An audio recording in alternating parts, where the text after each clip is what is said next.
चिकित्सा शिक्षा मंत्री विश्वास सारंग ने कहा कि प्रदेश के सभी मेडिकल कॉलेजों में पढ़ाई शुरू हो गई है। पढ़ाई के दौरान सभी कॉलेजों में एहतियात बरता जा रहा है, जिससे छात्र संक्रमित न हो। संकट के समय सभी जगह कॉलेजेस बंद थे, पर निर्णय लिया गया है कि मेडिकल कॉलेज में अब पढ़ाई होगी और ICMR और गवर्नमेंट ऑफ इंडिया और गवर्नमेंट ऑफ मध्य प्रदेश की गाइडलाइन का पूरी तरह पालन किया जाएगा।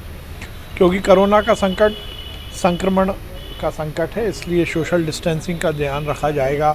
सभी स्टूडेंट मास्क लगाएं, सैनिटाइजेशन पूरी तरह हो, सैनिटाइज़र का उपयोग ठीक ढंग से हो, इसकी पूरी व्यवस्था की जाएगी। वहीं उन्होंने विक्रांत भूरिया के NSUI का प्रदेश अध्यक्ष बनने पर कहा कि कांग्रेस कभी परिवारवाद से खुद को मुक्त नहीं कर सकती। कांग्रेस में दिल्ली से लेकर भोपाल तक परिवारवाद हावी है। देखिए, जिस पार्टी में दिल्ली में ही साम्राज्यवाद और परिवारवाद चलता हो, उसमें प्रदेश में क्यों नहीं चलेगा? राहुल गांधी की क्या योग्यता है कि वो नेहरू परिवार में पैदा हुए? सोनिया गांधी की क्या योग्यता है कि वो राजीव गांधी से शादी हो गई? राजीव गांधी की क्या योग्यता है कि वो इंदिरा गांधी के बेटे थे?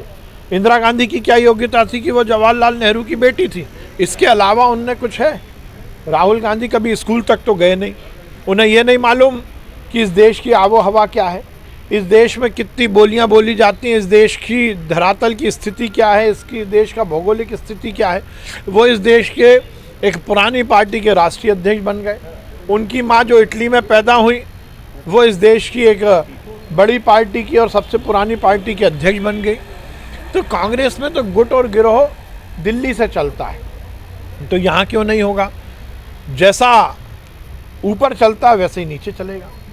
कृषि बिल को लेकर उन्होंने कहा कि अब देश के किसान सही मायने में आज़ाद हुए हैं। आज मध्य प्रदेश में 35 लाख किसानों को भारतीय जनता पार्टी की सरकार लगभग 1600 करोड़ रुपए दे रही है।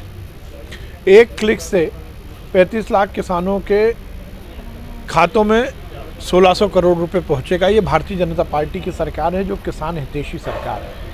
ये भारतीय जनता पार्टी की सरकार है जो किसानों का कल्याण करना चाहती है। ये भारतीय जनता पार्टी की सरकार है जो किसानों की तस्वीर और तकदीर को बदलना चाहती है।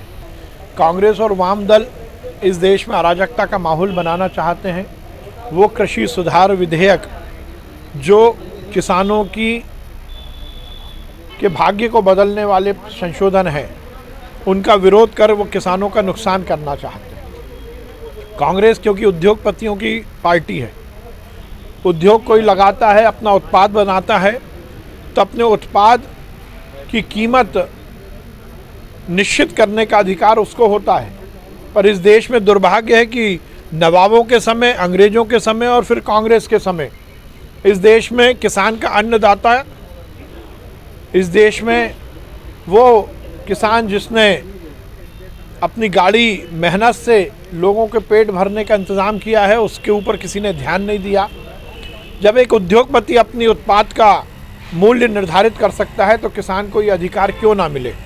और कृषि संशोधन विधेयक का सबसे महत्वपूर्ण पहलू यह है कि अब किसान अपनी फसल का दाम खुद निश्चित करेगा।